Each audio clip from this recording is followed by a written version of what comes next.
Now, calls growing for those implicated to state capture report to immediately face jail time.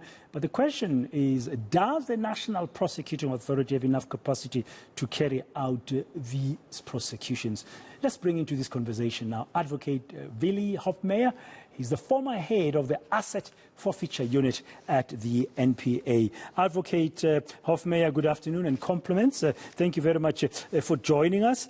Can we just begin with that question? I mean, the NPA has gone through a lot of suffering, if you want to put it differently. And Shamila Batoyi has been there now for more than a year trying to fix things. Calls are mounting. They've got clamoring calls for action, consequence by the law enforcement agencies. NPA is one of them. Are they capable? I think the NPA, like the rest of law enforcement, were damaged very badly by the state capture period, and we lost many of the good people in law enforcement during that time. So I think there is a real challenge to deal with the volume of cases that now needs to be done.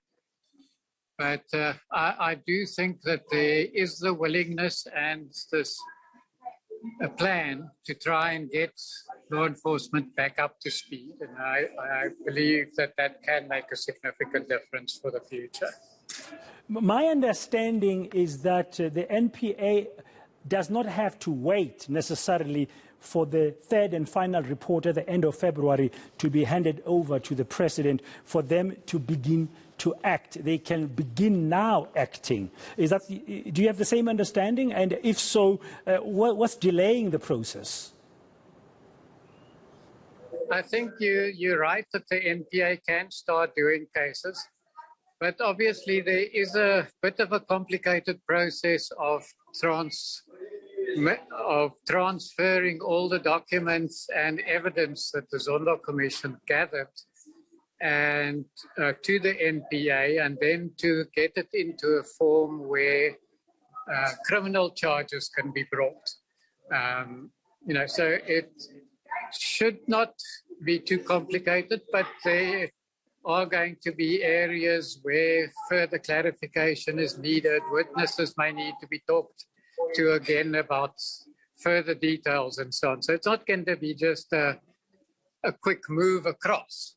I think it's important to realize that, that the NPA will have to put all the evidence together, make sure that they have all the evidence before they can actually start a prosecution.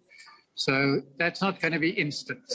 So realistically, when can that be? Next year?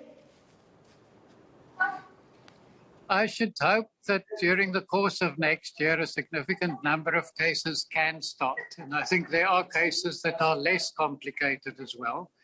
So in that sense, there are some cases that can be done.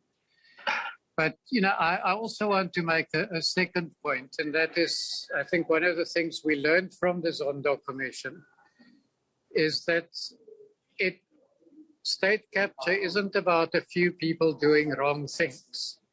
It is about very senior politicians really appropriating part of the state to themselves and committing corruption on a massive scale. So to ensure that we get those people in the dock and hopefully wearing some orange overalls eventually, I think is going to be a big challenge. And I think we need to give the NPA a chance to deal with it properly and not have our expectations too high for sort of instant convictions. It's going to take time to do this job properly. So is it patience that we all require? I think it's not bad for the public to be impatient, but I think we must just bear in mind that, when you're doing a prosecution, it is a significantly long process. So the results will be there, but they are going to take, I think it's probably 2, 3, 4 years before we're going to see a significant number of prosecutions completed. But hopefully we can see some prosecutions being started relatively soon.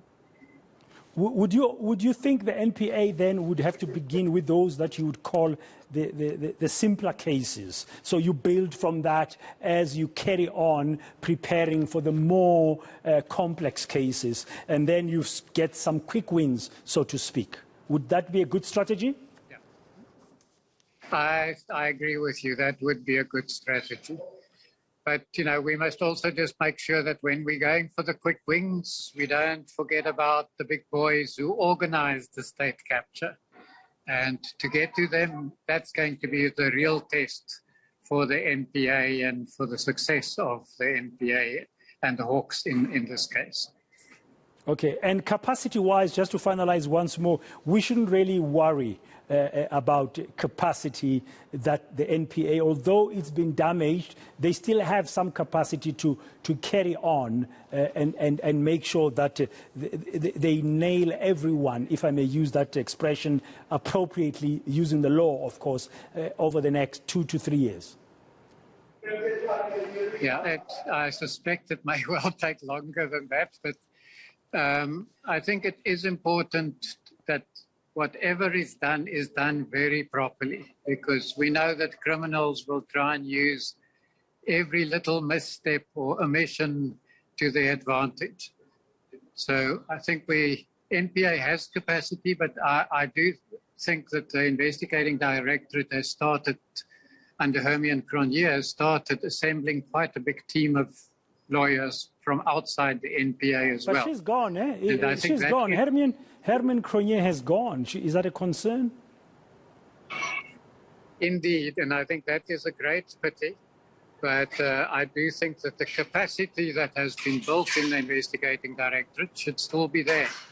And I think we need to build on that capacity and bring significant numbers of skilled people from outside the NPA, lawyers, to help with the analysis of cases and with the actual prosecutions. Now, Advocate Hofmeyr, finally, are you confident that the NPA will manage to do its job properly? I mean, knowing what you know today, having been there formally, heading up the Asset Forfeiture Unit, I mean, understanding the importance of the state capture report and what it means for that clear message against corruption.